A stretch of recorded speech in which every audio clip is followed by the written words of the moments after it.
So hi, this is Gina Versa, Waffle Press. I'm here with Mark Ellis from Schmoes Know. How you doing, Mark? Good to be with you, man. This is one of the highlights of my year. If I get to go to Star Wars Celebration, it's like the coolest 4 days of my calendar year. So It has lived up to the hype so far. Yeah, it's day 2. Yeah.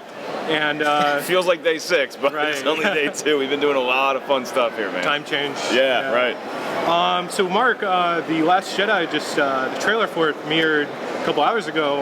What are your thoughts? It's one of the ones we've all been waiting for. We knew we were going to get something we were hoping for. The teaser, what I loved about the way the panel did is they showed us the poster first. That was one of the coolest posters I have ever seen. They did a great reveal where you see the Rey part and then it expands to see Kylo and Luke.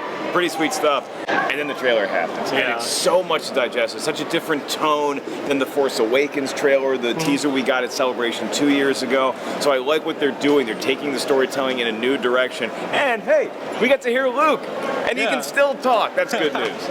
Yeah, he finally said something instead of staring off in his face. Really. Yeah, do you, you said it's taken a new direction. Do you feel like it might go back to like Empire a little bit? I mean, certainly got shades of Empire. I mean, even I was talking to my buddy Chris Taylor, who wrote the book How Star Wars Changed the Universe, and he was talking about how you get to see Rey and she's kind of like working on moving the rocks. A lot like how Luke was moving the rocks on Dagobah. That's a nice little cool. Shades of the past and maybe her future. Then also seeing Luke talk about how this should be the end of the Jedi. It's like, what did you just say? Great, that was a totally different dude than we saw partying on Endor at the end of Return of the Jedi. So we'll get a little bit of where he came from, but it's also very interesting to note that it's not just Rey and Luke in this movie. We got to see this great outer space battle. We got to see a lot of ships on the terrain going after something, and then we obviously got the back shot of General Leia. Got to see Poe running with BB-8. Got to see Finn. It's good to know he's still alive. So still recuperating. It didn't give away pretty much anything, but we got a lot of information from this teaser. Definitely. And how was the? I think you were in. Were you in the panel when it was happening?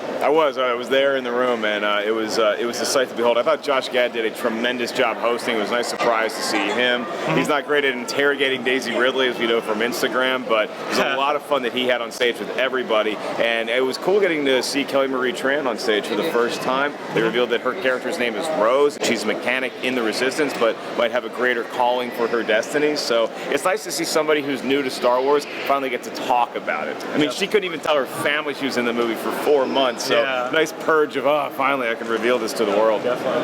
And what are you looking most forward to in The Last Jedi? In The Last Jedi, I mean, besides watching Luke's mouth move and things come out of it, I'm looking forward to that relationship if he's like an Obi-Wan mentor to Rey, but as Daisy Ridley hinted at in the panel today, is that when you meet your heroes, it doesn't always go the way you think it's going to go. So that's very, very noteworthy to me that this might not be the same Luke that we know, and we're going to have to get adjusted to this Luke, and this Luke is going to have to get adjusted to being back in the fold, maybe even working with the Resistance again. Plus, BB-8 is going to have all new physical gags. Rian Johnson said he's the Buster Keaton of this universe, and I love me some BB-8. Look, he's on our badge. Love me some BB-8.